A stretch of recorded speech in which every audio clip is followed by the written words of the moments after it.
Scroizer aqui e no vídeo de hoje eu vou falar sobre o 7º episódio da segunda temporada de House of the Dragon, que olha, que final eletrizante. Botar o Aemond pra correr com a Vhagar não é coisa fácil. Inclusive foi um episódio com muito dragão, né? Finalmente tivemos a semeadura. E num episódio de reivindicação de dragões, nada melhor do que o spray mais intenso da Apis Flora pra lançar aquele Dracarys que até o Vermithor respeita.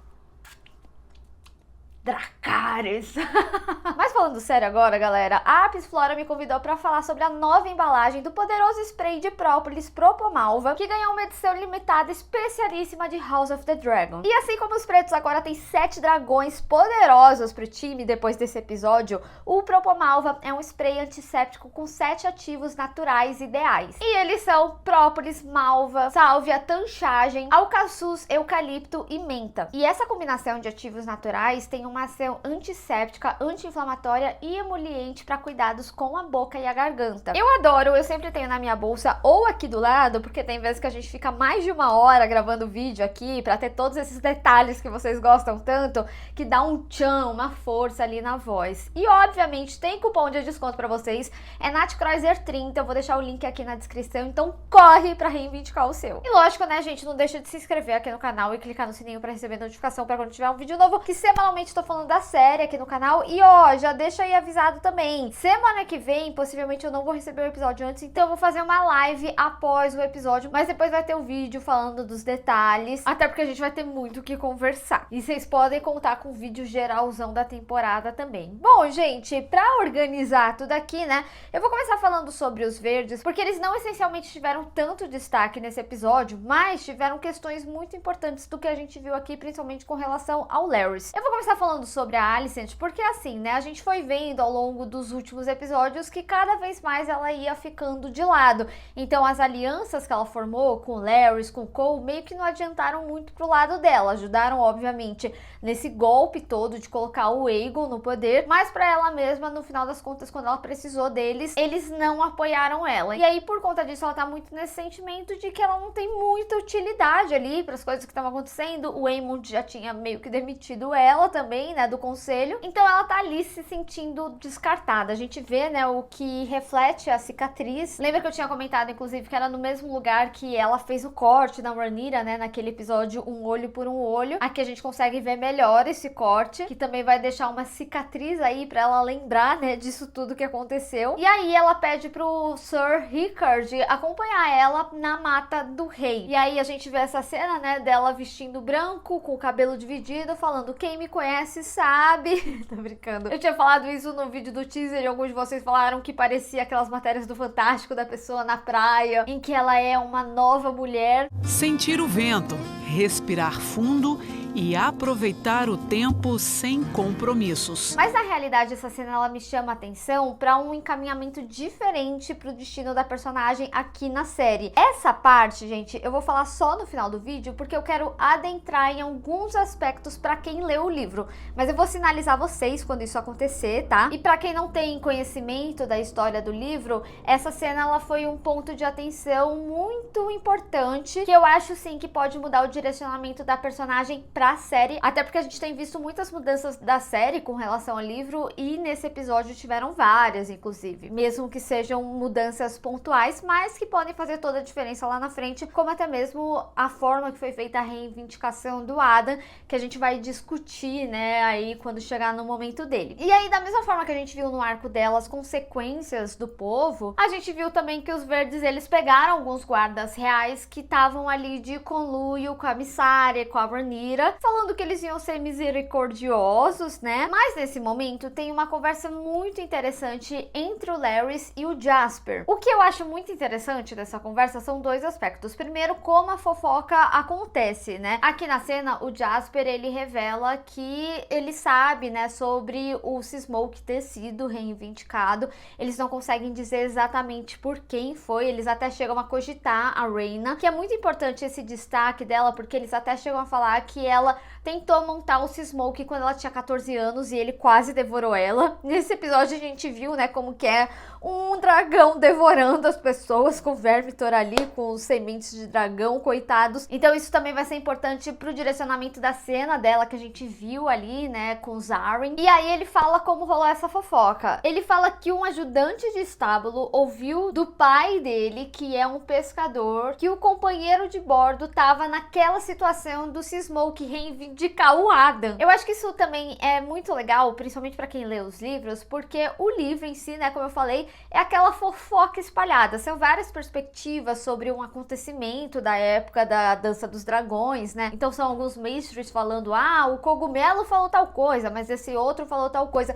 Então é muito interessante ver como esses sussurros acontecem. Mas aqui na cena, né, o Jasper, ele chega a pedir conselho pro Larys, porque ele é o mestre de sussurros, né, que o Aegon nomeou ele dessa forma. E aí é interessante porque a gente começa a ver qual que é o plano do Larys, porque a gente já tinha visto que ele tinha sido humilhado ali pelo Aemond, principalmente porque ele fez o possível para ser a mão, e o Aemond falou, meu filho, você acha que ia ser você? Você acha que eu sou burro? Eu sei como que é a sua manipulação. Só que o Larys, cara, eu gosto muito de como esse personagem é desenvolvido. Ele engoliu o seco e foi pro Aegon, e aqui a gente consegue entender melhor o plano dele. Ele falou pro Maestri, inclusive, né, tentar fazer com que o Aegon se recupere o mais rápido possível, ou seja, conseguisse voltar a andar, né? Porque nada melhor que tirar o poder do regente colocando o rei de volta, né? Então o Larys precisa demonstrar ali para as pessoas, principalmente para o conselho, que o Aegon ele tá nas suas faculdades mentais a todo vapor e que mesmo que ele tenha suas debilitações físicas, ele consegue comandar ali Porto Real, King's Landing. Obviamente ele tocou o terror ali no Aegon, falando que enquanto ele tivesse nesse estado mais frágil, ele estaria correndo perigo por conta da ambição do Aemond. Então é muito interessante ver como as coisas estão se desenhando, mas outro ponto válido também é comentar que ali na reunião do conselho, né, principalmente num episódio que a gente vê reivindicação de dragão por parte dos pretos, eles trazem uma informação importante, que é que o Tessarion, o dragão do Dareon, o Dareon é aquele filho da Alicent que tá ali com os Hightower, ele já tá pronto pra voar, então logo ele poderia ir pra batalha, ou seja, seria mais um dragão pro lado dos verdes, o que vai ser um bom auxílio, principalmente depois desse episódio. E aí, já do lado dos pretos, né, a gente inicia o episódio com aquela cena que eu tinha comentado que estava desde o início dos primeiros trailers, antes da série estrear, que era a Rhaenyra conversando ali com Adam e perguntando a lealdade dele. E eu gostei muito, gente, dessa cena, porque, primeiro, a gente vê os dragões, eles passando a sensação, né, daquela situação. Então, a gente vê a Syrax muito brava, esbravejando bastante, e o Sea-Smoke, ele é um pouco mais responsivo. O Adam, ele tá bem de boa lá, mas o Sea-Smoke tá assim, tipo, olha, se você colocar ele em risco, eu tô aqui, sabe? Então é muito legal ver essa interação dos dragões. Eu venho falando muito como a série tem construído a conexão, e eu acho que esse episódio, principalmente, ele traz muito bem essas conexões com os dragões, até mesmo da Rhaenyra com o Vermithor ali, sobre ela ter controle ali sobre ele. Então essa cena eu acho que ela também diz muito sobre isso, mas eu tenho alguns detalhes que eu quero ressaltar. Aqui eles deixam claro, né, que o Adam não sabe por que ele foi escolhido. Ele fala, ele que me escolheu, eu só aceitei, né, os deuses quiseram e tal. Mas eu gostei muito da humildade dele, justamente porque, primeiro, que eu achei muito engraçado quando ele ajoelha, a Rhaenyra falando assim, um homem ajoelhando fácil assim, vou desconfiar. Mas ele fala, né, que ele sabe muito bem o que é servir. Isso vai ser extremamente importante, principalmente com relação à lealdade dele com a Rhaenyra. E também é legal, né, porque a gente vê nesse episódio que ele pede, tipo, uma demissão ali pro Corlys pra sair do posto dele, e o Corlys aceita, e ele fala, né, tipo, mandou bem. E é legal porque, assim, o Adam, ele faz uma carinha que parece que ele sente, tipo, um orgulho, principalmente depois da conversa que a gente viu ele ali com a Lynn no episódio anterior, em que ele fala que ele nunca tinha tido nenhum tipo de atenção do Corlys. Então, ele ter recebido só um mandou bem seria meio que a primeira interação, a primeira reação que ele vê do próprio pai. Ainda mais quando a gente vê, né, por exemplo, o próprio Alan falando ali que o Adam, ele sempre procurou algum sinal do seu valor. E, de novo, isso reforça muito na conversa que eles tiveram. O Alan, ele já tinha falado, eu meio que desisti, E nesse episódio mesmo a gente vê ele falando ali com o Corlys que ele não queria nada a mais além do que ele estava fazendo, que ele era dos mares, que ele é sangue de sal e mar. Isso é extremamente importante. E também o Alan, ele é muito importante nesse momento em que o Corlys precisa de alguém de extrema confiança para fazer toda essa mensagem da Rhaenyra para os sementes de dragão ali em Porto Real. Mas eu preciso dizer, eu acho que a Rhaenyra, ela demorou muito para ligar os pontos. É lógico, assim. Eu gostei muito dessa construção em que o Adam, ele não fala quem que é o pai dele, né? Ele não dá essa importância ao pai. Quando a Rhaenyra questiona de onde vem a genética dele, Targaryen. Mas eu acho muito importante ressaltar que na conversa ali do Corlys com o Alan, ele chega até a dar a entender aqui pra série, tá? Que a mãe deles era também uma bastarda Targaryen. Porque aqui ele fala, apesar da gente ser da antiga Valíria, a gente não é Lorde de Dragão. Então, é mais ou menos a série justificando do porquê, por exemplo, o Corlys não tem um dragão.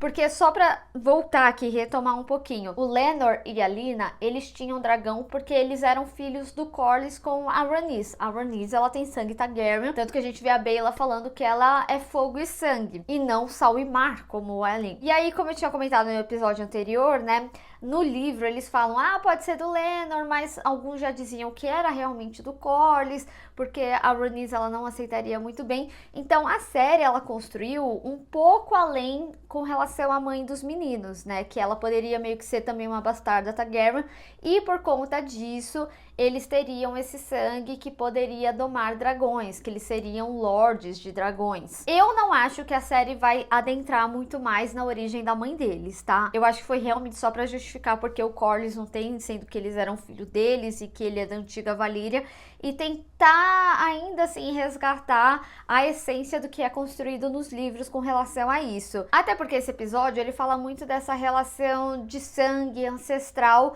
para domar os dragões. Eu já vou chegar lá. Antes eu queria falar um pouco sobre o conselho, até por conta da cena dos domadores de dragão, e aí quando a gente falar das reivindicações eu falo um pouquinho mais com relação ao sangue. Como já era esperado, principalmente por conta do final do episódio anterior, a Rhaenyra, ela decidiu tomar suas decisões independente do conselho, do que o conselho achava. Lembra que eu tinha falado sobre a intenção da cena final, né? Porque quando o guarda entrava lá, ele chega e fala, eu devo chamar o conselho, e ela simplesmente zarpa sem consultar o conselho, se arriscando, diferente do que o conselho vinha falando pra ela não fazer, né? Até porque eles acreditavam que poderia ser um dos verdes, reivindicando ali o Smoke. E a gente vê que o conselho, nesse episódio, ele fica completamente às cegas. Então, até mesmo no momento que a Rhaenyra retorna e ela coloca o Adam como convidado, ela não quer a opinião dele, se acha que eles deveriam aceitar, porque inclusive a gente vê essa discussão, né, deles falando, como assim um vassalo, um bastardo poderia domar um dragão? E aí traz até mais importância para aquela frase do próprio Darkling antes dele falecer, e até para justificar algumas situações que a gente vê aqui no episódio sobre os dragões serem deuses, né? Então para eles, qualquer pessoa poder domar um dragão não é algo bom. Isso é um aspecto que eu particularmente gostei sobre o episódio, que é a série, ela constrói e apresenta pra gente que sim, os domadores de dragão, eles têm origem de sangue Targaryen muito presente, até mais que o próprio Darkling, eles têm um parentesco mais próximo, mas que os personagens da série não sabem disso. A gente como audiência sabe, mas a Rhaenyra, os cuidadores ali dos dragões, eles não sabem. O próprio Chase também tem um questionamento, então por isso que eles questionam tanto, né, sobre essa escolha. Mas eu tenho que dizer que assim, pra mim tem ficado um pouco exaustivo todo mundo reclamar algo com a Rhaenyra o tempo todo. Porque assim, de novo, eu entendo a intenção da série em querer construir que sim, é muito mais difícil as pessoas aceitarem uma rainha mulher, então eles vão questionar mais as escolhas dela, os direcionamentos dela, mas ao mesmo tempo, parece que a Rhaenyra, ela tá assim, caminhando sozinha, que ninguém tá do lado dela. Eles acabam utilizando alguns diálogos de apoio, né, deles falando, não, minha casa sempre foi leal a você, então é lógico que a gente tá do seu lado, mas eles em si não ouvem ela como rainha, como o peso, né, da decisão da rainha.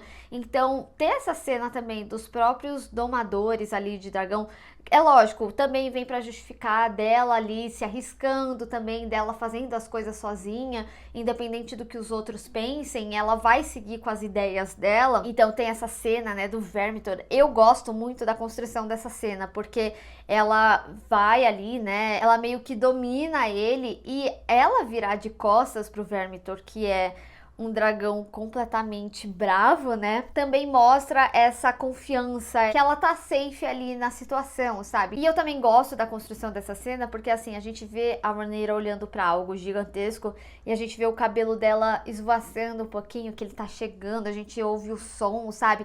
A gente já sabia a imensidão do Vermithor, mas essa cena, a forma que ela é construída, inclusive também da Rhaenyra dando as costas pra ele numa total confiança, né? Dessa conexão que eles tiveram ali, eu achei sensacional. Então, por isso que eu falo sobre a conexão, como é construída. A gente vê essa conexão que ela teve ali brevemente com Vermithor, ou vamos dizer assim, esse respeito, né?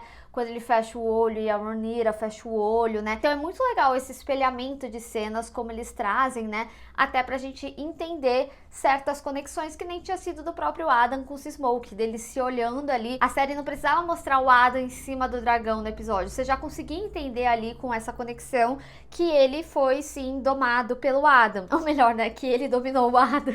Então, pra mim, tem sido bastante cansativo ver todo mundo gritando com a Rhaenyra, porque eu sinto que essa segunda temporada, e eu acho que quando a gente entrar num geral da série, depois que ela tiver um encerramento, eu sinto que eles precisaram tirar características construídas da Rhaenyra pra colocar de volta em alguns momentos. Tipo, quando ela era mais nova, a gente via ela se arriscando, tipo, quando o Daemon pegou o ovo que era pra ser do Baelion, que morreu, e ele ia dar pra Mysaria ali, quando eles foram pra Pedra do Dragão, a Rhaenyra foi, se arriscou, o Viserys até ficou puto, falando, menina, você é minha única herdeira, se algo te acontece, eu não tenho mais herdeiro, entendeu? Então ela tinha muito mais presença, e aí tudo bem, você até pode justificar falando, é a fervorosidade da juventude, mas não, quando a gente tem a virada, né, do elenco na primeira temporada, tem aquela cena que pra mim é icônica, né, muito forte, que é ela tendo parto, a Alicent querendo ver o filho e ela falando, então eu mesma vou levar, mesmo eu acabando de parir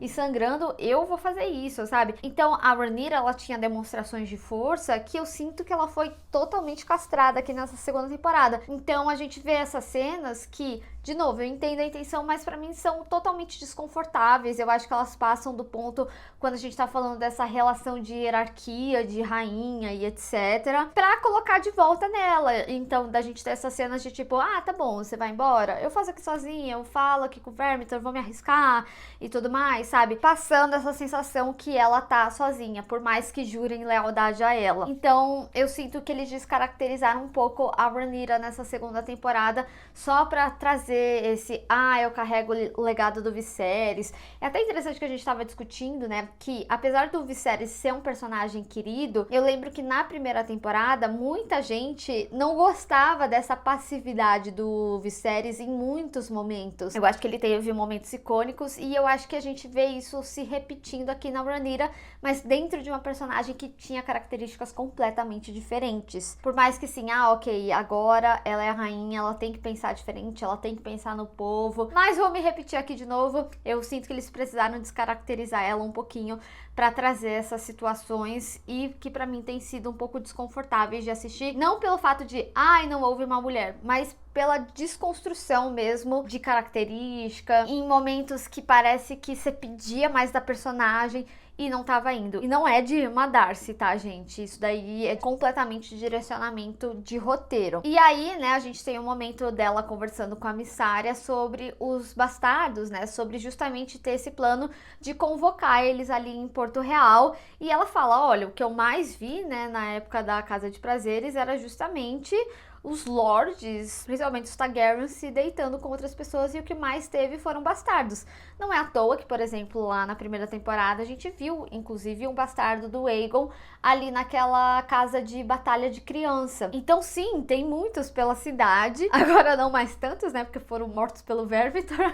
E aí a gente vê toda essa situação, né, em que o Corlys, que ele pede ajuda ao Alan para mandar ali a mensagem até chegar na mensageira da Mysaria. É muito interessante essa mensageira, gente, porque assim, ela se destaca muito, né, ali no meio. Ela tá infiltrada, mas ao mesmo tempo no figurino dela, a gente tem a cor Targaryen da Rhaenyra muito presente, que é o vermelho. Então a gente vê as cenas dela na cidade se destacando demais da fotografia, que é a série falando que ela é uma aliada, né, da Mysaria, da Rhaenyra, que ela tá ali infiltrada sem necessariamente precisar ficar introduzindo isso toda hora na série. E aí a gente vê, né, que eles são mandados ali pra Pedra do Dragão, e a gente vê toda essa situação da Rhaenyra, né, falando, quanto mais dragão a gente conseguir, mais cedo a gente vence os verdes e mais cedo essa guerra termina com menos derramamento de sangue possível, né?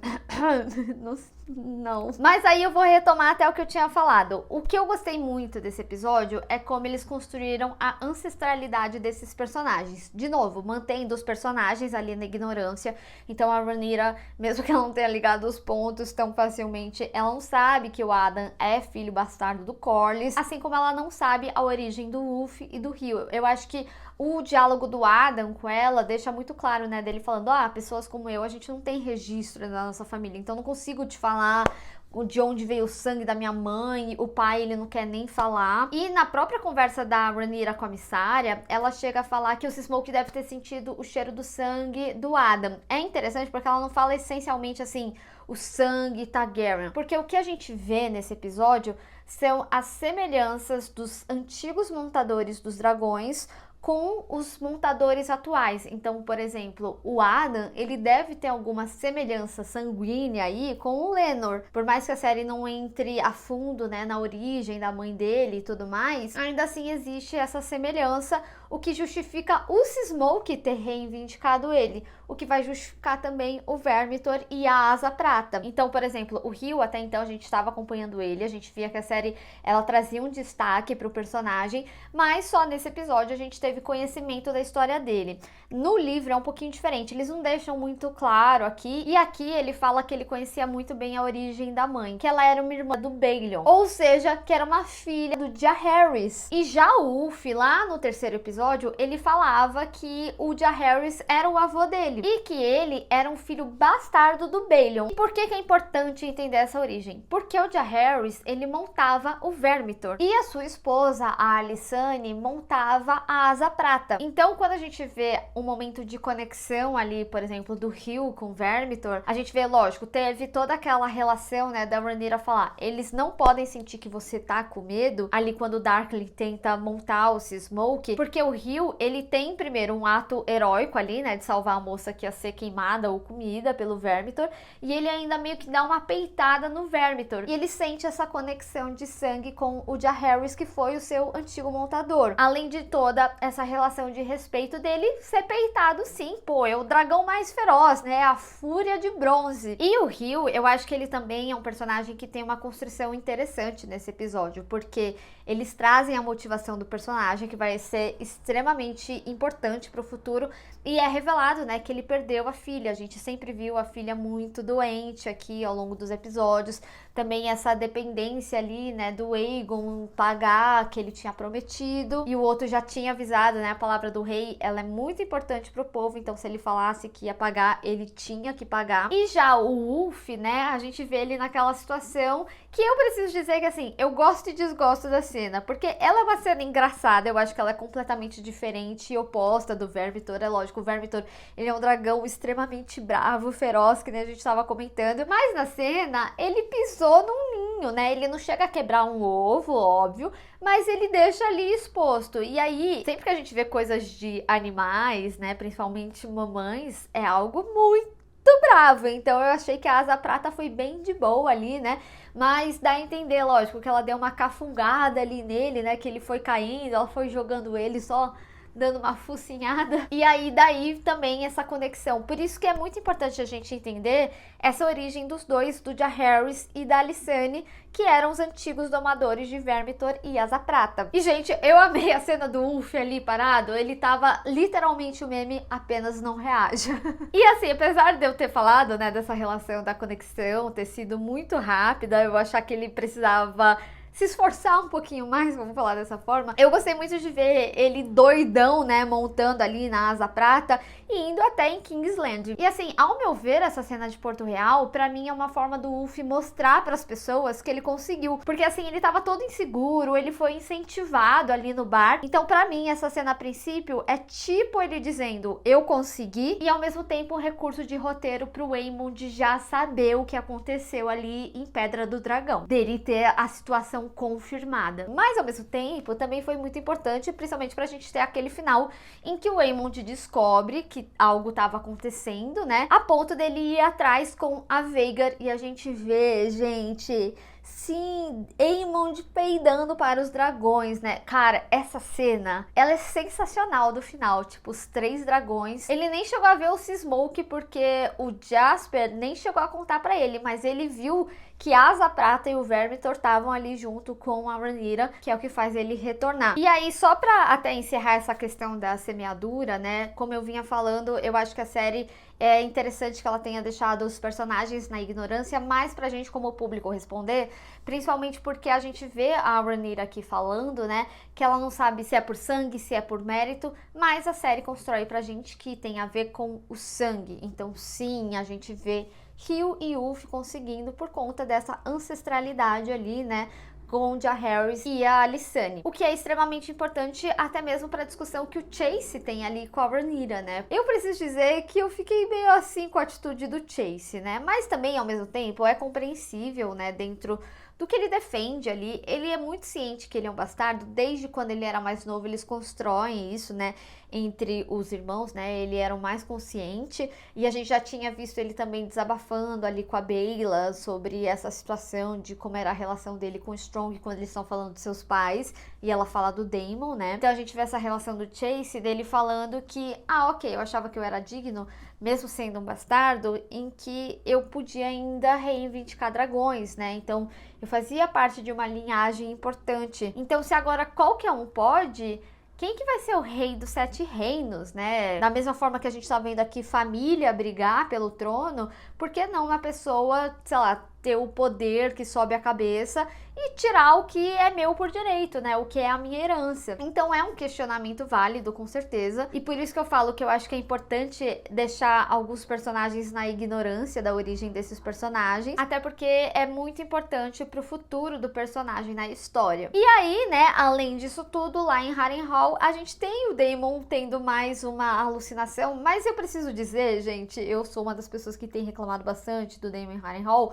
Mas essa cena, ela é bem curta e eu acho que ela se faz necessária, principalmente para esse ponto de virada do que a gente vai ver pro último episódio, né? Porque aqui a gente viu que o Oscar Tully, ele ascendeu, né, ali, então ele ficou no lugar do avô. E é muito importante porque a gente vê ele falando que o avô, ele jurou ao Viserys e a herdeira Rhaenyra, lá na primeira temporada, quando o Viserys fala que a Rhaenyra seria sua herdeira. E eu acho que o Oscar Tully, ele é um bom exemplo sobre essa relação que eu falo da Rhaenyra, né? Porque assim, que nem a gente sabe que iriam questionar uma mulher no trono, da mesma forma que a gente sabe que o Tully, ele é muito novo e que as pessoas não essencialmente iam aceitar a palavra dele. É lógico, ele ainda é homem, mas a gente vê, né, aqui ele se impondo e ele demonstrando que ele não é nada bobo. Então eu achei muito interessante, principalmente quando ele fala que o Daemon descartou ele ali no passado, e ele fala, é porque eu não precisava de você, agora eu preciso, dele se demonstrando não ser descartável. Então ele coloca diversas situações tudo no colo do Daemon. Então ele sim menospreza o Daemon, e eu preciso dizer que eu amei o Simon toda vez dando uma olhada de torta de climão que estava acontecendo ali,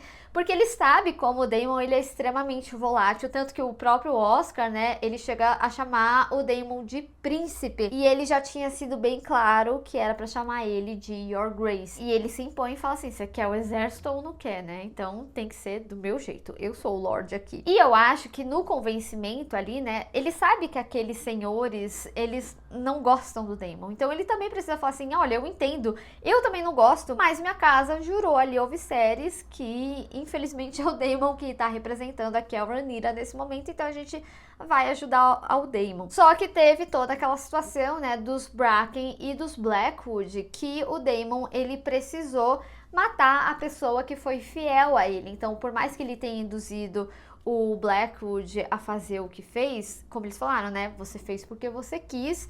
E ele precisava servir de exemplo até mesmo para o próprio Oscar Tully mostrar para aqueles senhores que ele não estava de bobo ali, apesar da sua idade prematura. Então, quando a gente tem aquela cena do Viserys próximo à sua morte, né, em que ele já estava bem debilitado, ele repete algumas situações que a própria Alice Rivers tinha falado pro Daemon no episódio anterior sobre querer muito a coroa. Então, em um episódio que a gente vê que o Daemon ele precisa tomar uma decisão difícil e matar alguém que foi seu aliado para conquistar o que ele sempre quis, essa pergunta ela pesa mais. Porque é isso, a guerra, as decisões da coroa, elas têm um peso muito maior do que simplesmente almejar ser rei. A gente via muito isso no arco do Aegon, né? Dele falando, eu sou o rei, as pessoas têm que simplesmente me ouvir. E a Alicent falava, não é bem assim. Então, a gente vê meio que esse peso aqui pro Daemon agora. E ele consegue, né, o que ele queria, ou seja, os Tully ali do lado dele, consecutivo a isso, os Lords. E é interessante falar isso, principalmente porque esse episódio, ele tem uma construção de virada de jogo ali pros pretos, né?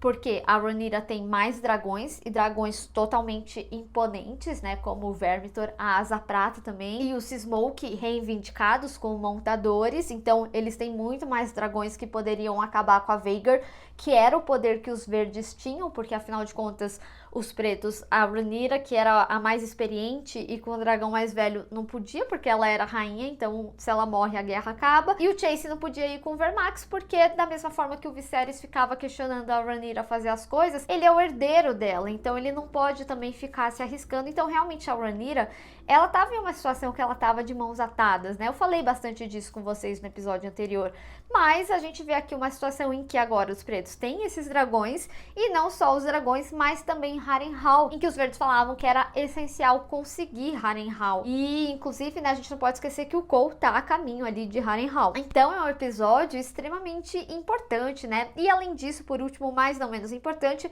eu não posso deixar de falar da situação ali da Rhaena, porque de novo, ele é um episódio que a gente já tinha visto anteriormente o Corlys falando que a Rhaena já tinha tentado montar dragão e não tinha dado certo, e aqui isso se repete, né, quando a gente vê a conversa do Jasper com o Larys, e eles falam que ela tinha tentado aos 14 anos montar o Smoke e que ela quase foi comida por ele. Então, mesmo a Rhaena sendo sangue direto ali, né, do Laenor, de certa forma, porque era seu tio e ela poderia reivindicar o dragão, né, do seu tio, ela decide ali no caminho, antes de ir pra Pentos, que ela ia verificar esse dragão. Então, assim, esse é um episódio extremamente interessante. Eu acho que eles poderiam dar início a uma batalha aqui, mas eu acho que ele pontua muito bem esse ponto de virada aí dos pretos, que é empolgante porque a gente viu até então os pretos perdendo muito, né? E eles não tendo muita força, principalmente nessa individualidade da Rhaenyra, com o conselho dela, com essa relação com o Daemon também. Eu acho que a gente pode discutir um pouco mais esse arco dos pretos, como ficou nessa segunda temporada, porque eu acho que também o Daemon ter se prolongado muito em Harrenhal não favoreceu o arco dos pretos, fazendo com que os verdes parecessem muito mais fortes em vários sentidos, até de estratégia. Mas eu acho que ele é um episódio extremamente interessante, sim, e que traz, inclusive, direcionamentos muito importantes para, tipo assim, muito à frente aqui do que a gente tá assistindo agora. E eu não podia deixar de falar também que é muito legal ver eles falando em alto valeriano, principalmente a Rhaenyra, né? Porque a gente via muito ela jovem falando. E aí, como eu tinha falado no início do vídeo, eu também queria falar sobre o direcionamento da Alicent. Aqui, gente, eu vou tentar ao máximo não me aprofundar em história do livro, mas caso você não queira saber nada, nenhum tipo de informação extra de futuro, pula essa parte, eu vou colocar aqui um letreiro. Esse episódio, ele teve alguns aspectos que me chamou a atenção pra Alicent ter algum tipo de depressão. A gente vê isso muito dela falando sobre, ai, olha como esse lugar tá imundo, ou até mesmo a cena ali no lago, né? Eu fiz toda a brincadeira, mas falando muito sério dessa cena, né, do direcionamento dessa cena, e antes a gente também já tinha visto a cena dela na banheira. Então eu fiquei me questionando se a série, ela não vai passar o arco da Rhaenyra pra Alicent, principalmente porque de construção reação da Helena, a gente não teve muita depois de Queijo de Sangue, né? Então, a gente teve sim um momento que ela fala sobre o luto, sobre ela estar reprimindo o luto, se ela deveria sentir ou não. Mas eu acho que se eles deixarem pra construir esse arco dela, sei lá, numa terceira temporada, já vai ficar bem distante, até porque esse Queijo de Sangue não teve o impacto que eles esperavam. A não ser que a Alicent seja um catalisador para Helena ali, sei lá, na terceira temporada. Outro direcionamento possível que eu vejo é que, assim, a Alicent pra série, ela foi construída diferente dos livros. Então, talvez seja um arco de mudança para ela se tornar mais megera, mais incisiva nas decisões e não esse tipo, não, mas o Viserys me contou, ele falou o Aegon, então talvez tirar esse peso de culpa. Então, esses são os únicos 2 direcionamentos possíveis que eu vejo pra Alicent, mas eu acho que ela vai ser trabalhada diferente aqui na série do que é nos livros, que nem ela vem sendo, né? Então não seria surpreendente se o futuro dela fosse diferente na série também. Enfim, gente, dito tudo isso, eu queria saber de vocês, o que vocês acharam desse episódio, o que você gostou, o que você não gostou, teve mais algum detalhe que vocês separaram e eu não falei aqui? Vamos discutir. Além disso, não deixa de conferir o Propomalva, que é uma edição especial de House of the Dragon, o link tá aqui na descrição e tem cupom de desconto pra vocês, que nem eu tinha falado no início do vídeo. Então, pessoal, se você gostou desse vídeo, não esquece de deixar o seu gostei e compartilhar nas redes sociais, inclusive me segue lá, se inscreve no canal e clica no sininho para receber notificação para quando tiver um vídeo novo. Te vejo no próximo. Tchau!